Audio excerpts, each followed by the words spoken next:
Hi, I'm Robin Barron, interior designer, product designer, and entrepreneur, and we're here with a student's perspective.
Hi, I'm Vanessa, And I'm Jen. and we're here at the Zuo Modern Showroom at High Point Market, Fall 2021. And we're here with Robin Barron. Robin, if you'd like to take a moment and introduce yourself, tell us a little bit about your background. Sure. I'm an interior designer, high-end interior designer from New York. I've worked all over the country, and I'm in business for, well, let's just say a long time. And I'm also a product designer. I have my own signature collections of furniture, lighting, rugs, and hardware. I'm very well known for hardware because I love jewelry, and hardware is like the jewelry in the room. Yep. And I also have licensed collections. I just came out with a licensed hardware collection. Last week we announced it. And earlier this year, I launched a very robust e-commerce site that's all about products, services, and enrichments. Okay, that's really interesting. I'm excited to dive a little bit more into that. Before we do get into that, if you want to explain your education, if you had gone to school, what you majored in, just a little bit about your background with that. Or did you just kind of bounce around and get some experience before you headed elsewhere? Or what was your journey with getting to where you are today? So I did go to school. I went to actually UCLA and then Parsons, and I studied interior design and fashion design. And I actually simultaneously dipped my toes in both. Okay. And I'm very entrepreneurial. So in my class, there was somebody else next to me, this guy, and I saw that he was already selling all these stores, clothing. This is my fashion design class.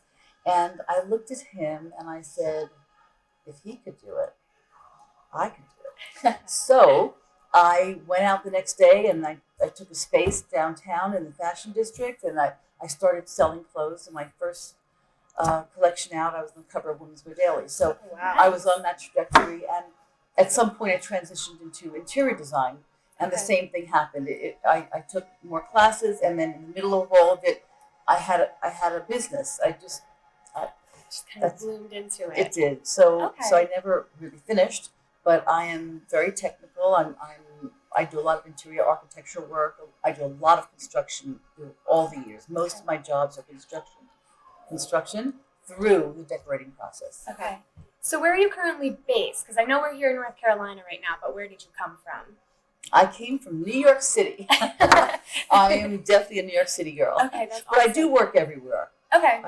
I've worked, all over the country. Yeah, you're open to most opportunities. Well, you Yeah. certainly found yourself where you need to be. So honestly, finishing school or not, you built with the experience and got and landed where you need to be now. So Thank you. if we want to talk a little bit about High Point itself, what brought you here today? Are you showcasing something, or how are you here? Are you buying? Are you showing?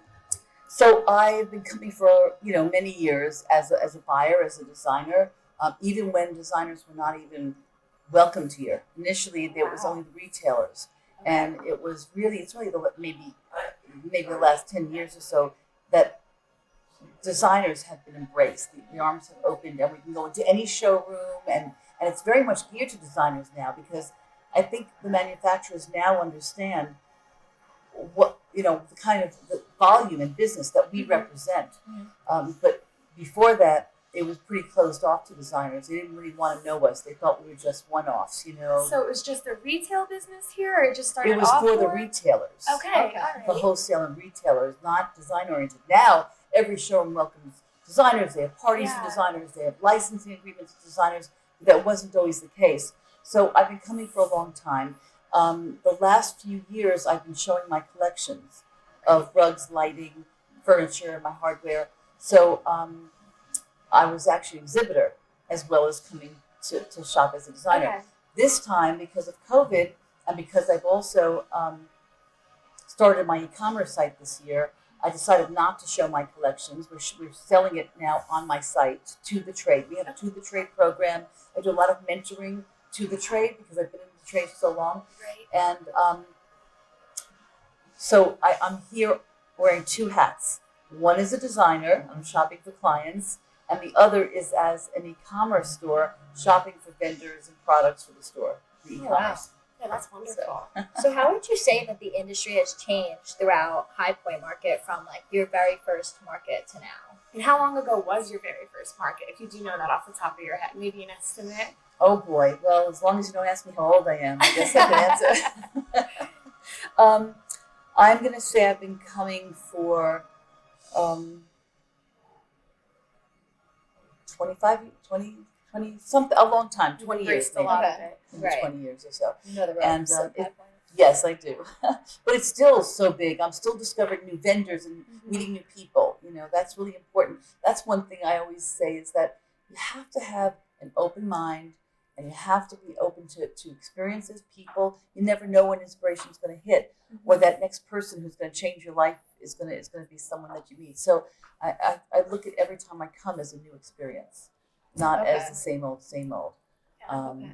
But I think the biggest way that High Point has changed is that it used to be much more of the, good old boys network, closed Okay. off to designers, and now it's a designer's haven, really. Everybody Yeah, here it's is like to a dream designers. being Yeah, here. this is our first High Point Market, so we're just kind of like taken back by all the glamour and Yes. just the beautiful designs that everyone is And showing. the abundance of it. There's just everywhere you Talent turn. everywhere. It's crazy. And it's fun because being in the design industry, you can just express yourself and do whatever it is That's that you'd right. like to do. And sure, you have clients and you're trying to design for their style, but realistically, you can be a designer with your own aesthetic and just be able to share that with. That's So it is really wonderful, and everyone's been very welcoming with us as students. 'Cause Yeah. I think That's there true. has been a flip in the perspective. Like, they are the future designers. So You are the future, for sure. exactly. So it's really nice to hear that that has been, because I feel like maybe it wouldn't have been so open. Definitely wasn't open Right. to us being here years ago. Oh, So it's no, really it wasn't open to exciting. me. Right. It wouldn't be open Right. to any students. But now everybody really recognizes that you students are the future of Mhm. not only our business, but every business. Right, that is true. And who knows what path we'll go down. I know. Paths are always changing. So you said you started with both fashion and architecture. So now how was the path of like leaving fashion to do interior design? Well, first, I just want to say that, fashion, they've both been passions of mine, and I think they're very related. So when I talk to my staff or I hire somebody, I always tell them, first and foremost, we are a fashion company. Because if you're not a fashion company, how can you be doing interior design? The clients, they look to us, how we're dressed, for style direction. They're taking our advice. So we really have to be thinking in a fashion forward way. So that to me is really important. So the way that I transitioned is when I started my clothing company, and I had a store on Sunset Plaza in LA. So I was living, and I should mention that's when I started at UCLA, and I was living in LA Okay. at the time. And I loved it because I love fashion, Mhm. but it became progressively harder and harder as a business. Fashion's a tough world. There are 5-6 collections a year. You're only as good as the one you just did 2 months ago. And trends are changing so quickly. Constantly. And the business end of it, the markdown money, and it was a difficult business. So when I decided to move back to New York, I stayed in fashion a little bit, and then I decided that, you know what, I had bought a home. I was still studying. I had bought an apartment in the city. I had got it renovated. I decorated it, and people started to ask me to do it. I was still in fashion, but I was like, didn't realize the transition that was Right. about to happen. And so I stopped the classes again. And there it was. I ended up having a business within the first year, because when you're fashion oriented and you present yourself a certain way, people look to you sort of as an authority, Mhm. as someone who knows what they're doing, and they want your taste and they trust your judgment. And so that really helped propel me in my interior design business. That's wonderful. Yeah, I think that I consider myself a very fashionable person. I'd agree. She's from New York also. Yeah. It's the New York style. I mean, but I always tell Steven, our professor, I'm just like, I don't know if I want to do interior design. Like, I want to do fashion. I want to do all of this stuff. And he's like, you could do it. You could do anything. So hearing that you like switch back and forth and then merge them together is like so inspiring to me, because I feel like that's something that resonates so much with me, and that's what I want to do. Oh, Yes. that's so nice. Well, thank you for that. I like I think that that's really an important thing you're saying, because, we'll relate it to interior design, but it's really any business. I think, you bring who you are to everything you do. yeah. So if you're going to be an interior designer or an architect or, in fashion or a lawyer, whatever you Right. choose to do, you're bringing that with you. So you're bringing your sensibility. And there are many people from fashion that are in interior design, Mhm. many, because they are specifically related. But I think that whatever you choose to do for your career moving forward as students, be authentic with yourselves and bring that to it. You don't have to say, well, I'm going to be an architect, I have to dress a certain way. You could just be who you are. And I think that that's really important. And that's what's going to set you apart. And I just did a talk yesterday about branding. And you are your brand. Right. Your logo, your font, your colors, yeah, that's part of your branding. But you are the brand. So Yeah. you can create it any way you want. I think that's so important, and I think that's something that I personally learned the most from this trip. We also went to a seminar yesterday, I believe, right? Yep, it was in the Unique Loom showroom with Unique Loom. Sabrina, Christopher, and Uden. Beauty. Udi. Okay. And they were just talking about your brand and just staying so authentic to yourself. And I feel like in school, I kind of wanted to change my aesthetic, I guess you could say, or my design ways, because I just saw how different everyone else's was from mine. And like coming back here and like hearing everyone say stay authentic to you, I think is just so inspiring to me, because now I could do what I want to do instead of following. You get to do what you want to do. But to me, and this is what drives me to love my career and what I'm doing, is that me being authentic with myself allows me to give the most of myself Yeah. to someone else, to my clients. Right. They get the best of me because I'm happy and I'm true to myself. Mhm. So I think that for me is my happiness. That's my happy place, is knowing that I'm affecting people's lives. And that's why I really transitioned from fashion to interior design, because I felt that I could impact people's lives in a more profound way. Because I really, my tagline is confidence begins at home.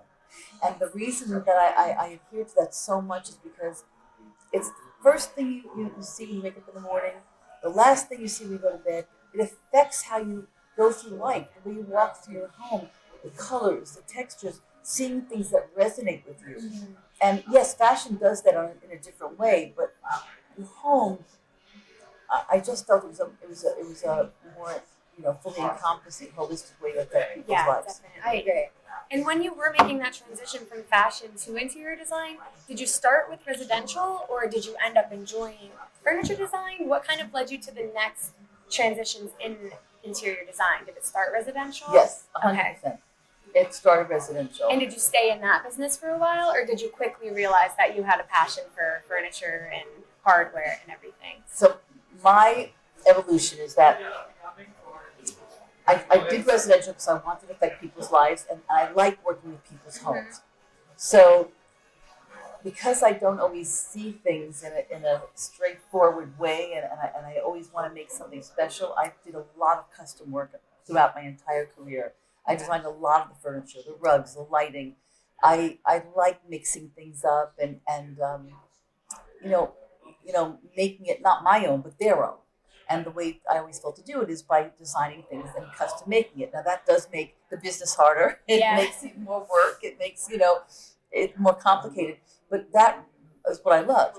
Right. So in that, I just a few years in, I realized that that's something that I really have a talent for, and I really loved, and I'd like to have a collection. I'd like to do licensing, and I love talking, and I love being on camera. So I wanted to do more and more of that. Yeah. And so I really pushed my trajectory in those arenas. I mean, it didn't happen overnight, Right. and I was still a single mom of 2 kids during that time. So I couldn't put my, foot on the gas the way I would have otherwise. But I'm here now. Yeah. But so it took me a little bit longer than I wanted. But I laid the groundwork all the time, knowing that this is what I wanted. Right. And I still have my design firm. I still do. I Okay. still Right. love that. Okay. I still love that. And So- is that based in New York as well, or is that a different location, the design firm? And what's the name of it? So it's New York City. It's called Robin Barron Design.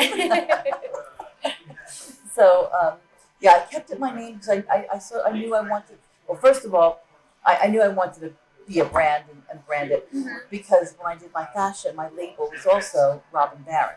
Okay. So I've always stayed with that. I felt that was the best branding for me. Yeah, and it's a unique name. It's definitely stand Yes. out, so it would be worth it to stick to that. Thank you. Because then if you ever did design clothing again, you can just kind of throw it in your brand and just have a little section, maybe a boutique corner. It could definitely work. Well, it's funny you say that because when I first started my own collection in fashion, people would say, "Oh, Robin Barron, I've heard of you before." It's that kind of a name, Yeah. you know what I mean? Oh, I totally And it's easy to remember. So it's why I've never changed it throughout my whole life. I And wouldn't. Yeah, no. When you have that definitely. name that people recognize by your Absolutely. name, I Yeah. think that's probably perfect for you and for your brand. right. So, but that was a conscious decision. That was really early on before people were really branding as much. Now everybody wants a brand Yeah. and everybody's thinking about branding. And it's really important to do that. Because I one of the things I really believe is that you have to know your goals. Don't do anything till you know your goals. Don't do marketing, don't do social until you know what you're trying to achieve because that's going to color what you're doing. So, but I knew early on that I was a brand. And did furniture then influence lighting design, or what came from? How did the lighting design stem from everything? So lighting for me, like I said, I love hardware because I love jewelry. Well, I love lighting for me is like jewelry. It Okay. does more than just light the room. The actual fixtures themselves add another design element. And it's like adding on earrings and a necklace, so it highlights everything. I don't choose lighting first. I choose that after I have the whole scheme of the home, selected some furniture, rugs, color palettes, and then what's going to enhance it and pull it together. That's when I pull in the lighting. Right. Okay. So I relate everything to fashion. I can't help it. Everything. I mean, that's where it stems from, I would right? say, yeah. Because you dress yourself every day and you want to change your style or Yeah. it affects everything. The way you dress, it's how people see you. But then when you go home, it's like how you're yourself in a Right. whole Yeah, like entire you're area. surrounded in Right. it now rather than wearing it. Right. Well, some people actually say they ask clients what their favorite colors are to wear, and they design around that. I don't do that. Mm-hmm. First of all, I only wear black, and I don't have a black home, and I don't design or decorate with black all the time at all. So I don't necessarily adhere to that. Right. I think that what I think is important is that you look good in your home. The color palette should make you look good Right. and enhance your coloring. So Right. when you look in a mirror or somebody's looking at you, you look beautiful. That's And a really nice I perspective know, on that. I know. I have to fix all my mirrors now. Right? no, the lighting. Yes. Okay. I have all my lights and my mirrors, and I'm just like, oh, look at there. My daughter does that too. Always taking photos and selfies and whatnot. So the lighting's always good. But Well, social media is very big now, so you always gotta look perfect That's on social really true. media. Yeah, and it's that Sure. outlook for everybody to go see who you Right. are. Yeah. So Okay. how would you say? Sorry, did you want to finish something? I just want to say, that's true, except that everything on social media is fake. Because everybody Yes. looks beautiful Yeah. and perfect You and never life know is what's great. edited. Uh-huh. And I really think it's important. I know we keep saying being authentic. But you know what? Be you. I think that people want to also see real now. Mm-hmm. I agree. So I encourage you to don't always put that up on perfectly, and don't always make believe that something's great if it's not. Don't be depressive, of course, but be real. I think real is what is so needed now, and that would be healing for us. I think that's a very good outlook. I agree. I think growing up in the age of social media, it's very hard to just like put away all of those thoughts of just being authentic, because you always want to be perceived as the best, you know? And it's So- like you always have eyes on you now. It's crazy just the impact that social media has on everything. Is that actually what you were going to ask her? If you were like, I was like, how did like social media affect your brand, and like how did you use social media to promote your brand or things like that? And did it affect it in a positive or a negative way? Very good questions. Too many, maybe. Yeah. So I'm always very forward thinking. So I started on social media very early, probably 2007 and 8. Okay. And I used to do a newsletter, a printed newsletter that cost a lot of money. I did it quarterly, and I changed that into a blog probably in 2000. I think it was 2008.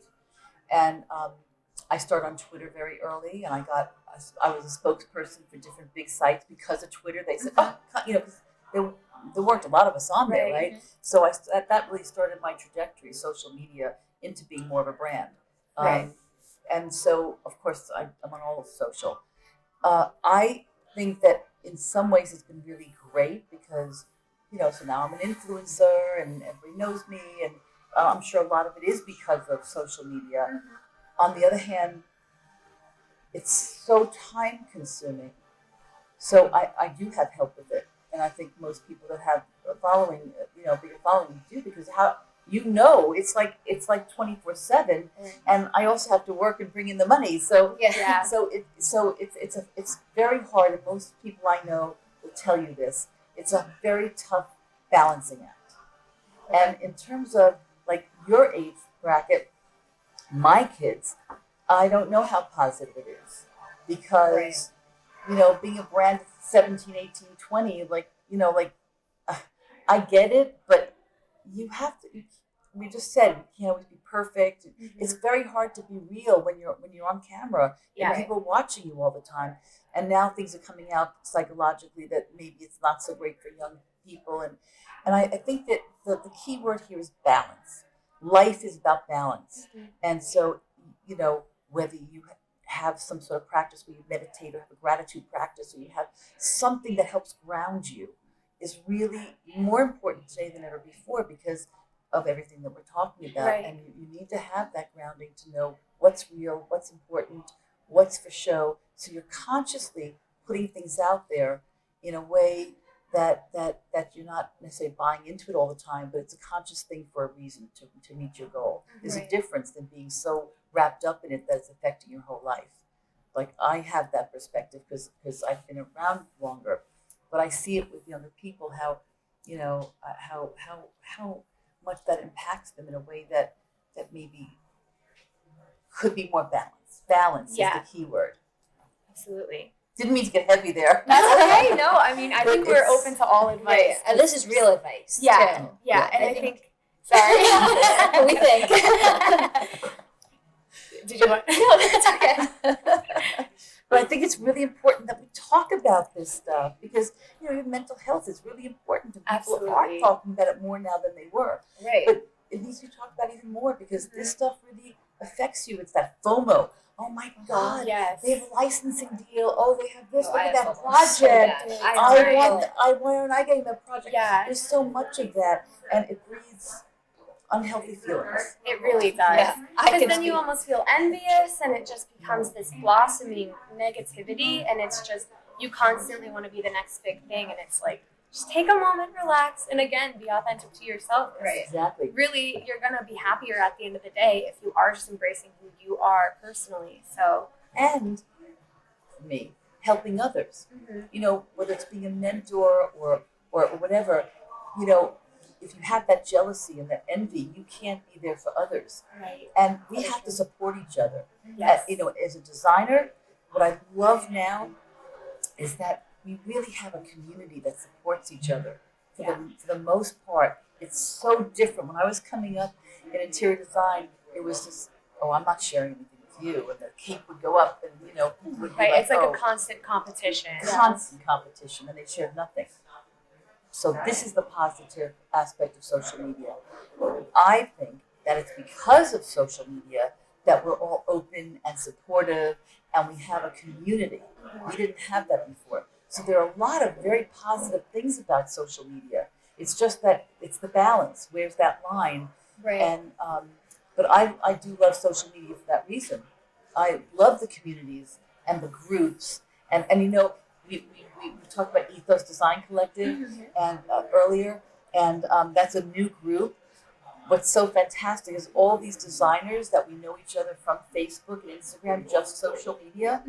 We met in person here for the first time, Yeah. and we know each other. Right. Now You it's know, a real connection. Yes, we recognize each other, and we already know each other's personalities and a little bit of the business. So there's real connection when we meet in person. That's social. That's the best of social media. This is reminding me a little bit. We read a little bit about Ask Robin. Did you want to tell us about that? Elaborate on what it is, because I'm sure that was able to connect you with a lot of people, whether it be through social media or your website, whatever it may be. If you wanted to tell everybody a little bit about what Ask Robin is. Absolutely.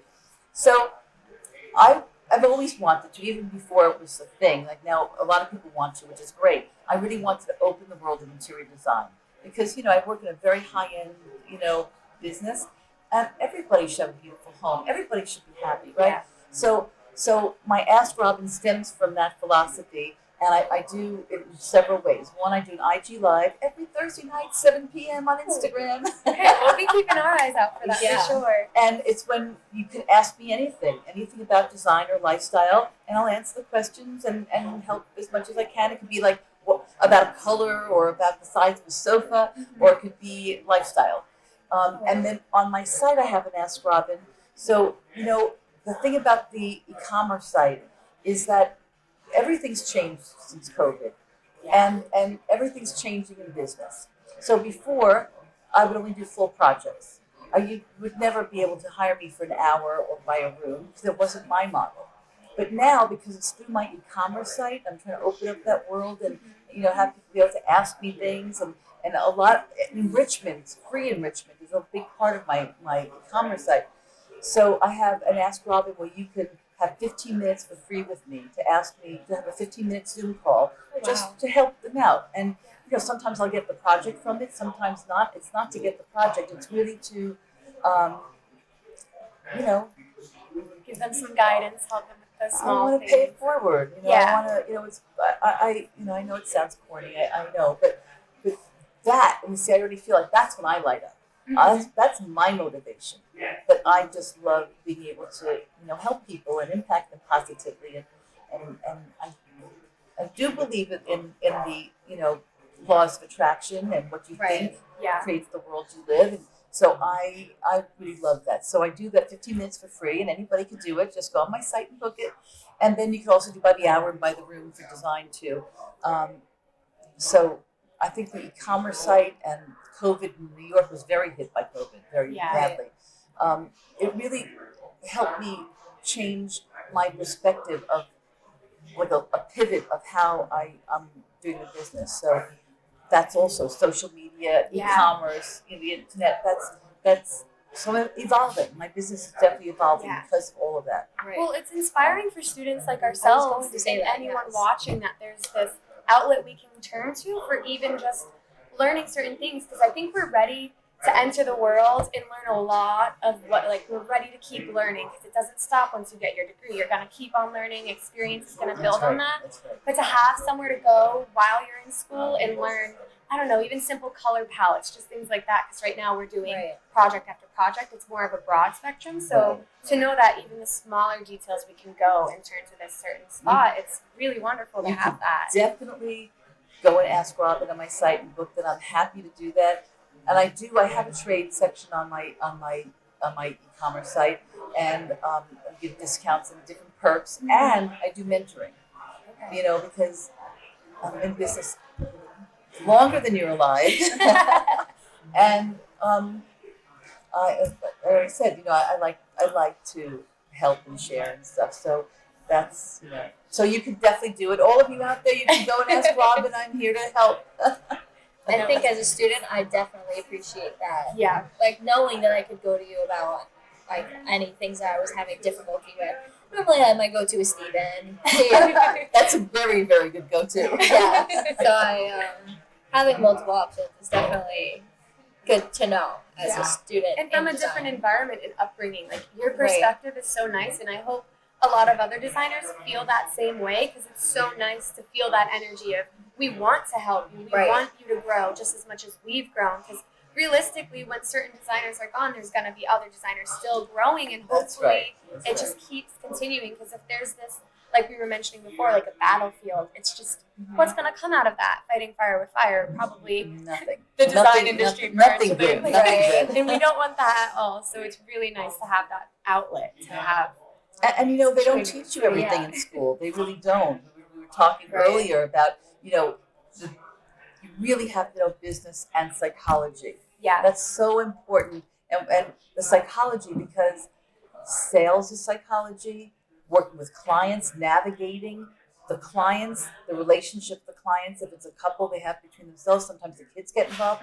Understanding people and meeting them where they can hear you.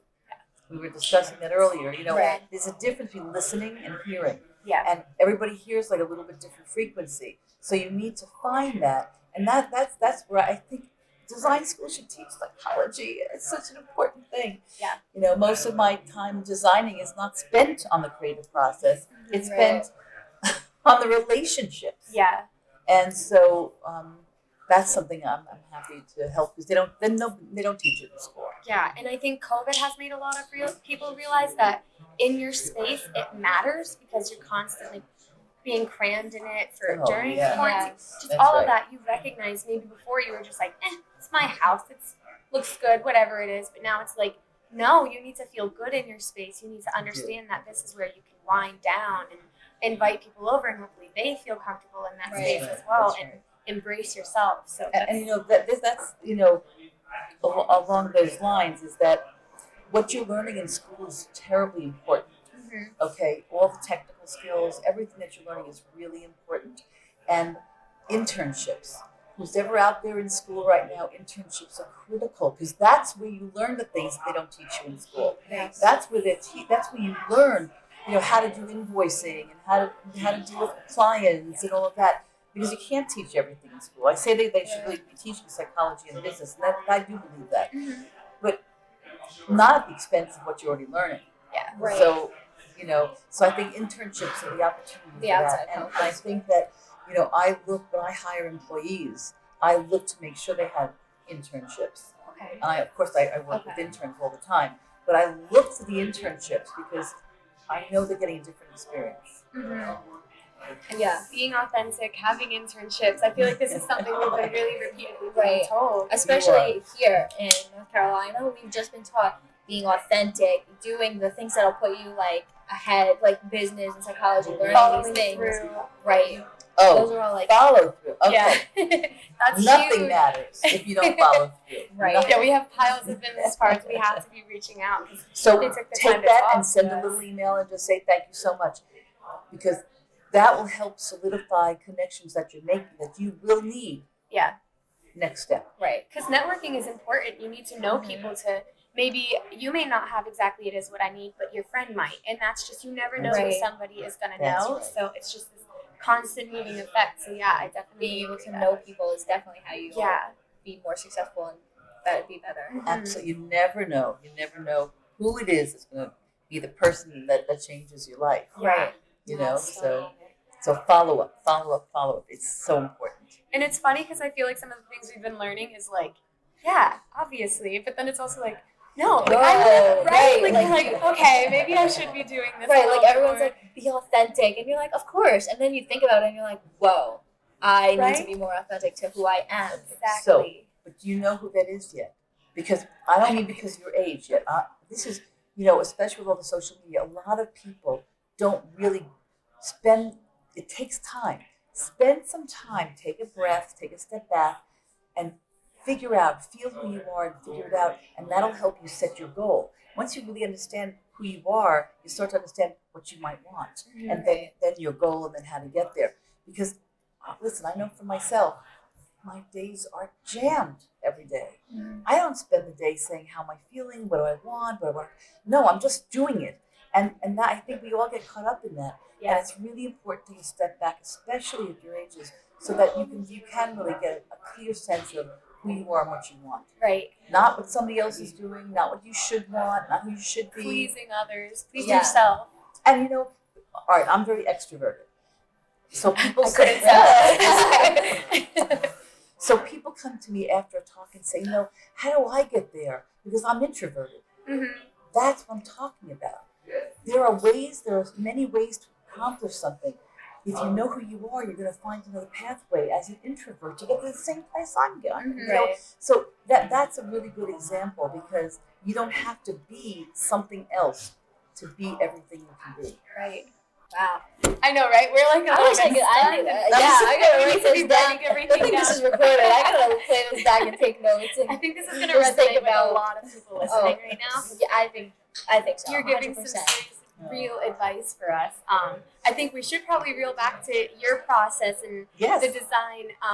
You had mentioned a little bit beforehand just the process you take when you're dealing with a client. If you want to actually fill everybody listening in now, Yes. the fishing. Yes, okay. So, when I start with a new client, I take them out. I start with them. I don't just listen to what they say, what colors they like, what style they like. I want to take them out physically, whenever possible, and shop with them for 1 or 2 days, not for weeks at a time. 1 or 2 days. I call it fishing. And the reason is I'm kind of taking that fishing rod and I'm throwing it out there and we see what we get back. I don't want to just see what they like or hear what they like. I want to see what they like, what don't they like. I want to read between the lines so that I am interpreting what it is they're saying and doing in front of me, because that's how I really can understand what they really want. They don't even know what they want some of the time because they don't know how to express it and verbalize it. So it's sort of like channeling it, Mhm. and really understanding it on a very different level than just saying I like green and blue and taupe. Right. So the fishing for me, that's my creative process. Everybody has their own. So I don't want anybody to think that's how you have to do it. Everybody has their own way, but what's important to me is that you find a way to get in. Right. It's reflecting back on everything you've been mentioning about the psychology behind it, because maybe subconsciously they're being pulled towards a certain material or a certain color, but outside they're just verbalizing that they like this kind of is cute. But realistically, when they're going towards it and they're being pulled and attracted towards it, that's when you're able to pick up. So Yeah, I notice when I go shopping a lot, I happen to touch like things that I like a lot. yeah. And I'm not like, you touch things too much. But I'm like, those are things I'm physically drawn to. So Yeah. I think that shopping with them is so smart because you get to see how they react towards those things actually in person. That's right. Instead of just saying, oh, I like that chair over there. But like the way that they like are drawn to it is different It's interaction. very different. Right. And so, they're unconsciously giving you signals and unspoken language and Body language. information, Well. Yeah. body definitely. language. It's between the lines. So that's my way into that. And then I can come and I always bring someone on my staff with me, whoever's going to work on the project, because I don't want to play telephone. I want them to Yeah. experience what I am, so they know the client as well as I do. Well, and that's Right. where mentoring comes in, because you're clearly following through with showing like who's working for you. You're now also letting them see kind of how you go about it, and maybe they tweak it a little bit to be more their style. But it's wonderful that you're still sharing this experience with them, so then later on they can take it on and maybe in their own business in the future. And I do that with interns as well, So that's wonderful. because that's how you're going to learn. I throw you into the Yeah. fire. That's so brilliant. It Like I is, said, though. you're the most brilliant person. Yeah, and the only way to learn is Just to so just be inspiring. involved in it and actually be surrounded by that experience. Yeah. That's Yeah. exactly right. Did you have anything else you wanted to fill us in on? Give us a little bit of an added. Well, I think, yes, actually, follow me on Instagram. So, Robin Barron Official. Where else can we find you on Well, social media? I just want to say that a few weeks ago, my Instagram was hacked and it was completely deleted by the hackers. So I had 35,000 followers that were completely wiped out, and all my content from all these years is wiped out. So my brand new one is Robin Barron Official. Please follow me there. I'm trying to build it up from scratch, so I appreciate Yeah. everybody following. Definitely And, will be. Yes, Absolutely. definitely follow. So That's Yeah. my. And do you have a website we can find you? Do you Oh, have see anything how good else? you are. You're so good. We have to share. We Okay. have to. The website is www.robinbarondesign.com. That's robinbarondesign.com. It's products, it's services, and lots of enrichments. And there's Ask Robin, so book that if you want your free mentorship. Yes. And my Instagram is at Robin Baron Official, and Facebook everywhere. If you just Google me, I'll come up. That's probably That's the yeah, goal. That's the goal. If you just Google, then I'll Just pop right up. Just Google. So I guess one last question is, if you were to be your student self again, what's one piece of advice you would give yourself? That's a really good question. I think that I would have spent less time trying to prove myself and more time really being, I don't want to say genuine, but spending the time to really understand what I want and figure out how to get there. Because it took me a long time to really come into myself and my confidence, you know. And it takes everybody. I know that, but I think, you know, that would be what I would say. And I'm a big risk taker, but I would have taken the risks earlier. Well, thank you. Thank I you think so we're much. very excited about this conversation we've had. Yeah, I have so much motivation right now. Right? I know, Go you gotta get go write all cracking, this yeah. down. Thank you, everybody, for tuning Thank in you, to Rick. Students' Perspective. Thank you. Thank you, both of Robin. you. And Thank thank you, you for Robin. spending time with us. Thank you. And if you liked it, give it a like, comment, and share. And we'll see you next week on A Student's Perspective. Bye.